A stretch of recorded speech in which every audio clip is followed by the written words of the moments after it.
सकते हो कि उन्होंने कैसे ये आगे बढ़ाया ये काम? देखिए, मेरे समाज के जो बच्चे हैं, ये इसका एक जीता जागता उदाहरण है कि जो गडकरी जी के कॉलेज से जो गडकरी जी ने कॉलेज दिया, उससे निकले हुए जो बच्चे हैं, तो ये मेरे समाज का भविष्य है। मैं उन कांग्रेसियों से पूछना चाहता हूँ, ऐसे तुम्हारे कितने कॉलेज है जहाँ से मुसलमान बच्चे इंजीनियर होकर निकलते हैं, या आपने ऐसा कोई इंजीनियर कॉलेज मुसलमानों को दिया है? तो मेरे को आप लोगों को फक्र है कि गडकरी जी के दिए हुए कॉलेज से आप लोग इंजीनियर बने। और रही बात आपने ताजबाग के विकास की जो की है, तो गडकरी जी जात धर्म पंथ इससे बहुत ऊपर उठ के काम करते हैं। उनको कोई लेना देना नहीं है कि ये मुस्लिम का है या सिख का है या हिंदू का है या क्रिश्चियन का है। उनका मकसद एक ही है कि सिर्फ और सिर्फ विकास, यानी सबका विकास होना चाहिए, तब जाके ये देश तरक्की करेगा। आज लग रहा है ना आपको क्या? नहीं, हम अंजुमन के स्टूडेंट है, प्राउड। तो वो अंजुमन किसने दिया है? वो नितिन गडकरी जी की देन है, और ये नाम हजारों साल चलेगा। क्या अंजुमन गडकरी जी ने दिया है, इसको कोई छुटला नहीं सकता। कांग्रेस चाहे 50 बार बोल ले कि हमने मुसलमानों को ये दिया है वो दिया है, कुछ नहीं दिया। तो जो दिया है वो गडकरी जी ने दिया है नागपुर के मुसलमानों को। पूछना चाहूंगा कि जैसा आपने कॉलेज कहा, माशाल्लाह से कॉलेज तो दे दिया, अगर हम ये पूछेंगे कि जैसे बच्चे आईटी के नागपुर से बाहर जाते हैं, तो क्या नितिन जी नागपुर में ही कंपनियां ना ला ले, जिसकी वजह से हमें बाहर ही ना जाना पड़े? बिल्कुल बेटा, सही बात है। अगर आज ये देखें आप, तो नागपुर में आईएम किसने लेके आया? गडकरी जी। नागपुर में सिम्बोसिस किसने लेके आया? गडकरी जी। नागपुर में बड़े बड़े इंस्टीट्यूट किसने लेके आया? गडकरी जी ने। तो गडकरी जी बहुत फोकस कर रहे हैं यहाँ के लोगों को रोजगार देने की। तो ऐसे सब चीजें वो लाने का प्रयास करें, लेकिन हमको उनके हाथ मजबूत करना पड़ेगा। मुस्लिम समाज का है, अगर मुस्लिम समाज उनके हाथ मजबूत करेगा तो वो दिन दूर नहीं, क्या हम भी मुस्लिम समाज भी चांद पर जाके बैठेंगे। मुस्लिम कौम में, यानी कि मैं बता रहा हूँ आपको, इतनी ताकत है और इतनी हिम्मत है कि वो दूर से दूर जा सकता है, लेकिन उसको फैसिलिटीज नहीं मिलने के कारण वो पिछड़ा हुआ है। मुस्लिमों के विकास के बारे में किसी ने नहीं सोचा। तो गडकरी जी थे पहला कॉलेज जिन्होंने दिया, जिन्होंने मुस्लिमों के बारे में सोचा। तो ये हमारे लिए बहुत सम्मान की बात है, बहुत बड़ी बात है। मैं इसको बहुत अप्रिशिएट करता हूँ, पर जो उनकी लाइफ गुजरी है, वो उनका जो व्यक्तित्व है, उसके ऊपर मतलब थोड़ा आप रोशन डालिए। देखिए, उनका व्यक्तित्व इतना बड़ा है कि मैं आपको उनकी तारीफ करते करते देश का हर व्यक्ति थक जाता है। कभी गडकरी जी का विरोध करते किसी व्यक्ति को संसद में देखा, या किसी पार्टी का कोई व्यक्ति देखा है उनका विरोध करते? तो वो ये सब चीजों से ऊपर है, इसलिए सब के सब उनकी तारीफ करते हैं। उनका व्यक्तित्व इतना बड़ा है कि मैं आपको बता नहीं सकता। मैं बताने जाऊंगा तो सुबह से लेकर शाम हो जाएगी। तो उन्होंने कांग्रेस के भी काम किए, उन्होंने एमआईएम के भी काम किए, उन्होंने राका के भी काम किए, उन्होंने शिवसेना के भी काम किए, उन्होंने तृणमूल के भी काम किए, उन्होंने एसपी के भी काम किए, उन्होंने बीएसपी के भी काम किए। उन्होंने हर किसी का काम किया है। उन्होंने कभी ये नहीं बोला कि तुम ये पार्टी का है तो मैं काम नहीं करूंगा, या तुम ये जात का है तो मैं आपका काम नहीं करूंगा, तुम ऐसे है तो मैं वो काम नहीं करूंगा। तो वो है नितिन गडकरी। आपको भी ईद की बहुत बहुत मुबारकबाद।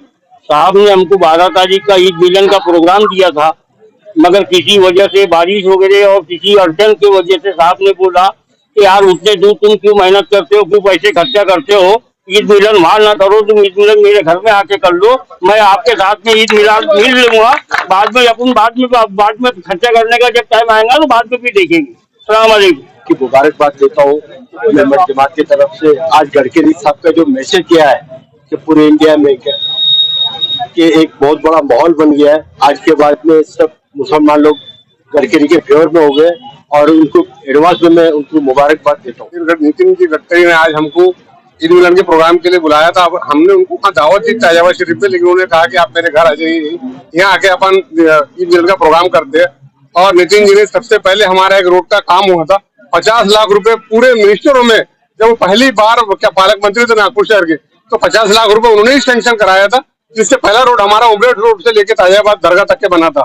और उसके बाद में वो हर बार अभी जब से आए हैं तब से हर बार हमको हर फंड जो है मुहैया कराते हैं। अभी 10 लाख रुपए का फंड दिया, इसके पहले 50 लाख रुपए का फंड दिया। इस तरह से हमेशा हमको फंड मुहैया कराते रहते। इस बार मुझे ऐसा लगा कि नाम के विकास को नहीं, काम के विकास को मैंने चुनना चाहिए। इस शहर को बनाने वाला चाहिए, ना कि बिगाड़ने वाला। तो मैं यही चाहूंगा, और मैंने अभी गडकरी साहब से भी कहा कि हमने कौम को अपने मैसेज देने की कोशिश कर रहे हैं कि इस बार जो है वो आप अपनी जमानत बचाने का कहीं और से इंतजाम कर ले। इस बार मुसलमान आपकी जमानत बचाने के काम आने वाला नहीं है। गडकरी साहब ने यहाँ पे ईद मिलन के लिए सारे मुस्लिम समाज को बुलाया था और हम लोगों ने ये प्रोग्राम अटेंड किया। गडकरी साहब एक निर्विवाद इंसान है। 10 साल के पीरियड में इनका जो विकास कार्य है ये सभी के लिए हुआ है। इसमें हिंदू भी शामिल है, इसमें मुस्लिम भी शामिल है। उन्होंने कोई पर्टिकुलर एक जात के हिसाब से विकास नहीं किया है।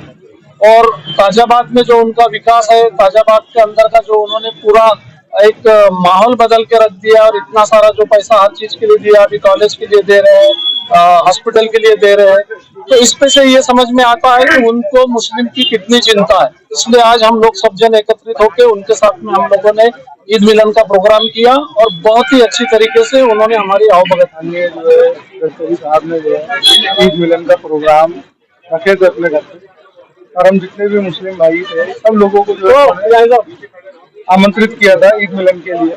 और यहाँ पे आने के बाद जो है इस बार जो इलेक्शन है, और इलेक्शन मतलब खाली वोट डालने का नहीं, विचारों का है। तो हमारे गडकरी साहब के जो विचार हैं, तो इस बार जो है हम उनके विचारों को लेके जो है वोट डालेंगे और उनके जो है सब काम करने के जो कार्य करने का है, जो सबके लिए जो है मतलब पूरे समाज के लिए। देखिए, हमें कांग्रेस से कोई फर्क नहीं पड़ता है और हम उनके विरोध में भी नहीं है, लेकिन विकास ठाकरे जी जो है वो भी अच्छे हैं, उनका भी हम स्वागत करते हैं। और गिरीश पांडव साहब जो है वो भी कांग्रेसी है, उनका भी हम आदर करते हैं, बहुत अच्छे इंसान है। लेकिन कांग्रेसी जो है हमारे वार्ड में जो मेंबर खड़े करते हैं, वो वार्ड मेंबर कैसा होना चाहिए ये उन्होंने सोचकर वार्ड मेंबर को खड़ा करना चाहिए।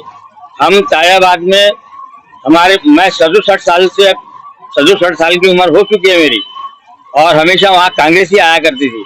लेकिन कुछ साल से जो है बीजेपी के भी आए हैं और कांग्रेस के भी, संजय महाकालकर भी आए। हमारे बस्ती के लोग उनके पास जब जाते हैं तो उनके पास वक्त नहीं होता मिलने के लिए। उनके पास कोई समस्या अगर लेकर जाओ तो समस्या सुनना तो दूर रहा, उनसे मिलना भी मुनासिब नहीं समझते। तो हमारा विरोध ये है कि भाई अगर वो नगर सेवक आपकी रैली के अंदर में अगर आता है तो हम खुलकर उसका विरोध करेंगे। इसलिए हम कांग्रेस पार्टियों से ये विनती करते हैं कि आप ऐसे नगर सेवकों को अपने साथ में ना लाए। आप आइए, आपका स्वागत है, हमें कोई आपत्ति नहीं। लेकिन नगर सेवक जो हमारे बस्ती में जो हमारे वहाँ कोई काम नहीं किया, ऐसे ही नगर सेवक को आप ना लाए।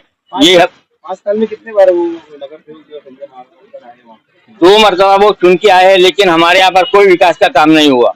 आज भी जो है गटर के पानी जो है रोडों पे बहता है। अगर देखना चाहे तो कल रैली लेकर आ रहे हैं, मैं विकास ठाकरे जी को वो सारा मंजर दिखा भी सकता हूँ। इसलिए हम विनती करते हैं कि भाई आप ऐसे नगर सेवकों को अपने साथ रैली में ना लाएं। वहाँ लोगों की समस्या देखने के लिए आते हैं क्या? कभी नहीं आए, हमको जाना पड़ता है, लेकिन जाने के बावजूद भी जो है समस्या सुनने का तो दूर, वो मिलना पसंद नहीं करते। तो ऐसे नगर सेवक का क्या फायदा है हमारे लिए? नितिन जी का तो बहुत योगदान रहा है। नितिन जी ने तो बहुत काम किया है और हमें जो है आगे भी काफी उम्मीद है उनसे, ये बहुत अच्छा काम करेंगे। हमें काफी उम्मीद है उनसे, उन्होंने बहुत अच्छा काम किया है। मुलाकात हुई आपकी?